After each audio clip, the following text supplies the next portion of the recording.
Welcome, my friends. I am delighted to bring a conversation that you've heard me refer to earlier, and that is the crisis with energy. And if you're thinking to yourself, wait, we have another crisis. We got election issues, we got healthcare issues, we got health freedom issues, and now we're talking about energy. Can't our government get anything right? If you're asking yourself, because that's what I ask myself.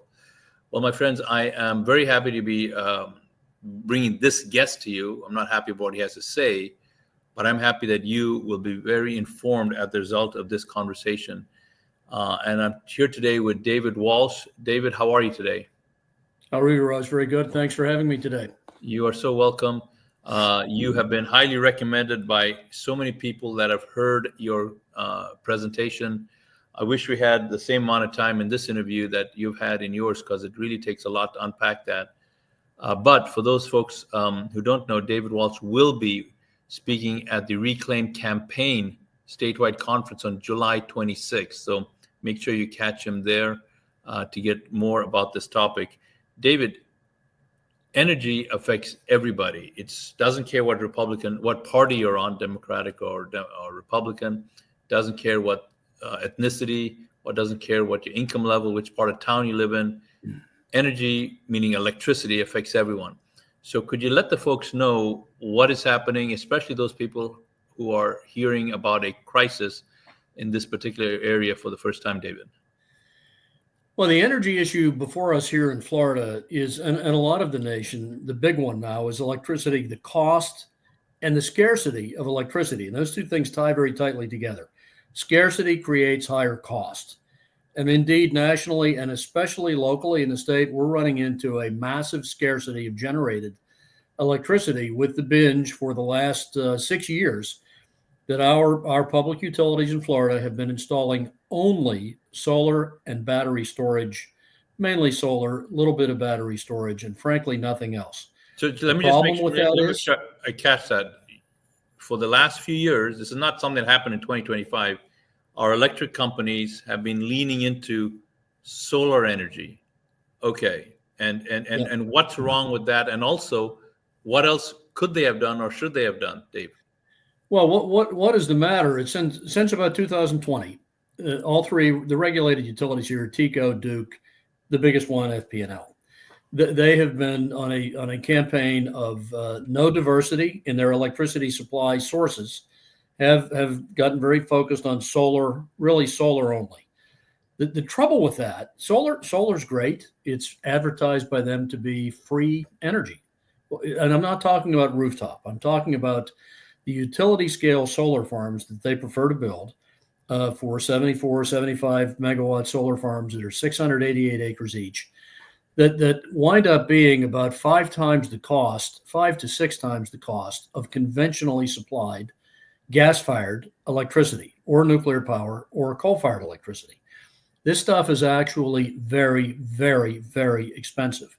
So when everyone looks at their bill in the last 5 years, what's happened, for example, ours here in the Duke service territory up by Orlando, north of Orlando, since 2016 is now up 42%. The price of natural gas, they're 88% naturally gas dependent still. You'd think with gas prices being very low, natural gas the last 10 years, electricity shouldn't have gone up very much. Well, the problem is Duke, for one, has spent nearly $3 billion on a tiny quantity in megawatt capacity of about 360 megawatts of solar farms, being about 22 solar farms that they've got built and under construction, and have loaded $3 billion into the rates now for a very, very trivial quantity of electricity. For example, in that case, the $3 billion provides a net capacity when you take out night and you take out cloud cover of 23% of the time. This provides effective power. You get a very, very high cost per kilowatt generated. So the same amount of power would have taken only about 360 megawatts of gas-fired power, which would have cost about, in cost in the last 6 years, about $350 million to build. The same quantity of electrification that they have spent $3 billion on because it's sunshine, intermittent part-time sunshine. The land is expensive. The solar panels are extremely expensive. The erection of those, when you put all that together, you've got cost that's about 5 to 6 times more than conventionally generated power. And they'll never tell you that, but that's a fact. And that's why the rates have gone up so high. And that's why you've got, for example, right now, Florida Power and Light has before the ratepayers of Florida, the counties that they control and have a monopoly in, a record high rate case in the United States of America ever for a public utility requesting its clients to pony up $9 billion in added rates over the next 4 years, which will scale up their rates about 40% to pay for nothing but more and more and more utility scale solar farms that only operate 23% of the time effectively, and about 5.2 hours a day at max, and don't supply anything before 9:30 in the morning, and don't supply much of anything after 4:30 in the afternoon. So you're talking about a quantity of power that's very focused, no matter how much of it they build this way, in the time window between 9:30 and 4:30 only, with which we're already saturated because of the first 5 years of this. Our utilities have already built about 10,000 megawatts of solar across Florida, while they've built nothing else. So they've only addressed capacity needs between 9 a.m. and 4:30 p.m. They haven't addressed capacity needs in the summer peak time period, which is 4 to 7:30 in the evening when it remains hot, AC remains on, people getting home from work, put the washer, the dryer on, etc. And then you look over on the other side in winter mornings, another window occurs of 5 a.m. to about 9 a.m., where peak demand and de minimis supply of electricity now occurs because solar power doesn't work at that time of day either. See, power generation isn't stored up or saved up in the wires or in substations. It has got to be used literally the nanosecond that it's made, electric generation. So you don't have the reservoir effect of a water reservoir or a gas tank where you've got power in reserve. Electricity is used the millisecond it's created. So the fact of having no power created before 9 a.m. and after 4:30 p.m. creates a huge problem of shortage in those time periods. But then the cost issue of this being 5 to 6 times more costly than conventional power, everyone's seeing this now in their bills. So it has become a massive crisis across the state. The shortage delivered thusly, and the fact of the rates going up so much to pay for it. Remarkable. And it's quite sad, to be honest with you, that we're dealing with this in the great state of Florida. And first, this is the first time I've ever heard that such a problem is taking place. And I want to just mention a couple of highlights from what you talked about. One, what I think you're saying is focus has been extremely high on solar. And while solar is promoted as something green, environmental friendly, the cost for that energy to the consumer is massively high for the various reasons that you just mentioned. Also, what you're also sharing with us is that there's also a huge rate increase coming, and it's there. I guess there are conversations right now between the utility companies and Congress, or the state legislation here in Florida, about that. Why does that happen? Why do the utilities companies have to talk to legislation? I thought they just send a rate increase and everyone gets an increase. How does that part work? Well, the break point that government has in most states is the Public Service Commission or Public Utilities Commission. We have a Public Service Commission. It's appointed by the governor. The governor has huge say blessing in how they rule on things and what the strategy is for how they work. But basically, the Public Service Commission here, appointed by the governor and approved by the Senate, has gone along with every single rate increase for solar power and renewables that these firms present. And if you look at the why of that, they happen to be very, very large political donors. Probably right after the insurance companies, the public utilities, Duke, TECO, and Florida Power and Light are huge political donors. So they wind up in a position of terrific control over the candidates who wind up being elected to public office in the state house, the state senate, and the governor.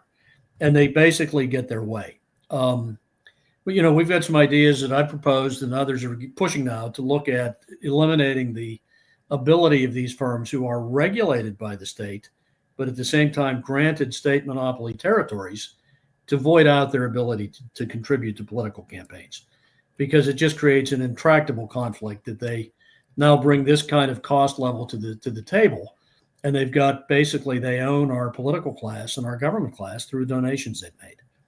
So, but no, states mainly control electric power, the generation sources used, the cost of it. The basic thing of power plants or solar farms, wind, is controlled in this country at the state level, mainly at the state level. And that's done usually through a public service commission reporting into a governor. So with all of that said, is there an action that we can ask the viewers to take? Like, how do they get their voices heard? How do they engage in this conversation in a meaningful way, Dave? Well, this present rate case is a tyranny of the urgent thing. It needs immediate action for as many listeners who have the desire to do so, to get a hold of the State Public Service Commission. Raj, I think we have the docket number. There's the email address. There's the docket number.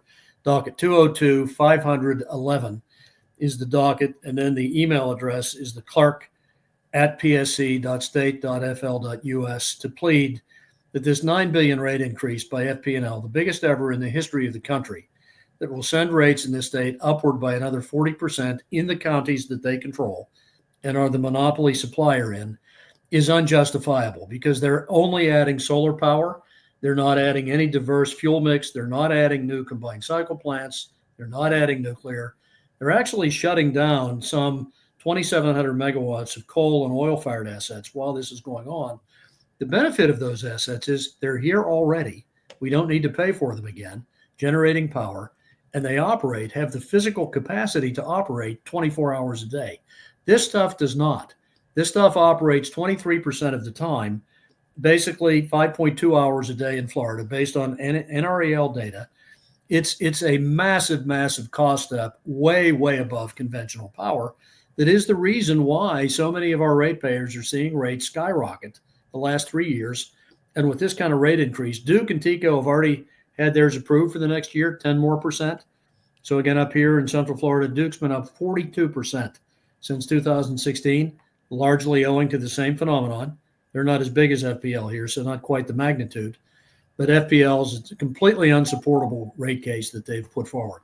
It's huge, and it pays for solar power. And just to underscore again the point you made earlier, the alternative that was available and has been available to our electric companies for a long time is they could have gone coal, they could have gone gasoline, and I guess now with what President Trump is doing, they could go nuclear. Are these all legitimate, viable options that would have served the citizens of Florida in a better way? They have been. The same three companies have built a huge advanced frame. It's not gasoline, natural gas powered combined cycle power plants. In the West, by the way, the envy of China, the weapon of choice here has become in the U.S. for power generation in mass quantity that's necessary at night, in the morning, all day long, all night long. Gas-fired power, super large gas turbines made by Mitsubishi, by Siemens Energy, by GE Vernova, that generate power 65% thermally efficient. The exhaust goes into a heat recovery steam generator, into a steam turbine for a 50% free energy recovery for more electrification. This is the state of the art on a very small footprint that's used to generate 42% of the power in the country. Florida already has a lot of that, and that could have continued to be built out at a very low cost to ratepayers, but they stopped. Right about the time of COVID, FPL, TECO, and Duke all got on page with, let's hide behind the green banner, let's do solar only. Why would they do this? It offers an enormous investment opportunity for them, investing about 5 to 6 times the capex that you'd invest in conventional combined cycle power. Why do they like investing more in capex? State regs here in most states that have regulated utilities grant them an 11.5% rate of return on capital investment. So they tend to be motivated to like more and more and more of that in higher numbers to grab that yield, grab that attractive yield on investing 5 or 6 times more in this kind of thing. But also because of the land grab. We're talking the next 10 years, the plan set forth by the three utilities, the three regulated ones, will involve another 299,000 acres of Florida land being consumed in this way. Instead of arable farming use of our land, we're now looking at over the next 10 years, close to 300,000 acres of Florida land being dominated by solar farms that everyone's now seeing along I-10, along the Turnpike, along I-95, throughout the state. These are beginning to proliferate. They're very, very large. And the power that they generate is very, very inconsequential. That's the problem with this. So, my friends, you are now apprised of the predicament that we are in. You have the information on how you can get your voice heard. You have articles. Be sure to follow Dave at Dave Walsh Energy, at Dave Walsh Energy. Why? Because the more you do that, the more likely his feed is going to get in front of people that aren't aware of this topic. So we really want you to do that. We really want you to also go to the Reclaim Campaign website and buy a ticket to the Reclaim Campaign conference where Dave will be a speaker. Importantly, we want you to also contact this email address here that you see, this email address that you see right on the screen right there. Please take a picture with your phone if you're watching this on a screen. And when you send an email to that email address, you want to mention this docket number, this specific docket number. Dave, what for someone like myself who's never emailed anybody about energy, when I send that email, what are some things that people could, you're not telling anyone what to say, but just to give us an idea, what are some of the things I could say in that email that I send to the clerk at pscstate.fl.us, Dave? Well, you had on the screen a 12 or 13 bullet summary that we had prepared, some suggested notes. If you're opposed to this kind of cost increase of 40% over 4 years from them, I'm telling you the core nub of it is the solar farm investment they're making only across the state. That's where the money's going. By the way, that money goes about 60% to China. 87% of this thin film PV and inverter packages that they supply in these solar farms come from China. That's a whole other issue with this, creating a total dependence on one country for our electrical component supply. But you should make whatever points you'd like, but that summary provides a good detailed list of what damage this does to rates, what damage it does to reliability, as we aren't building big power plants that run all the time and continuing to only build stuff that runs between 9 and 4:30. That creates an intractable problem for what? For the rest of the day. We're not building any capacity for the rest of the day when we still need electricity at night, early in the morning, especially in winters, late in the afternoon and evening, especially in summers. We're doing nothing about that. So you see, Raj, we had one slide there, I think 17. I don't know if you can pop it up. This is resulting in utilities now sending ratepayers messages about, hey, we're going to give you a discount if you can push your power demand to the time between midnight and 5 a.m. and try to get yourself out of using the washer, the dryer, the fridge, the AC in peak times, but push your demand to the middle of the night, i.e. lay awake at night and use the washer, dryer, and the dishwasher and the pool pump to load shape around this prevalence of solar power only. This is for the third world. This makes no sense in a developed economy to be imposing an electrification shortage on a highly developed state like Florida, because we're so committed, these companies, to only one choice right now, that's solar, that only operates partially during the day. So, my friends, please take action. Please, again, do a couple of action. I'm going to ask you to summarize a couple of action items. Here's the email address that we want you to send an email to. Here's a docket number that we want you to reference there. A lot of you guys are asking for what is the link to those articles that we put. Take a picture. It's a long link, but you can see the link there to Kat's article that we have been flashing on the screen. Importantly, very easy, very quick. Please find at Dave Walsh Energy. Please follow at Dave Walsh Energy. There is another presentation that you heard Dave talk about. We're going to have that available at the conference. We weren't able to put it on the screen here. But my friends, please take the action and share information that you heard here today with the people in your life. Go to your Telegram, go to your Signal, go to your WhatsApp, go to your TikTok, go to your Facebook. Please share this information. I cannot tell you how many billions of dollars the companies have that are driving the state of Florida in this direction. We do not have even close to that kind of money, but we have you. We have you. This is not political. This crosses across all the issues that divide us.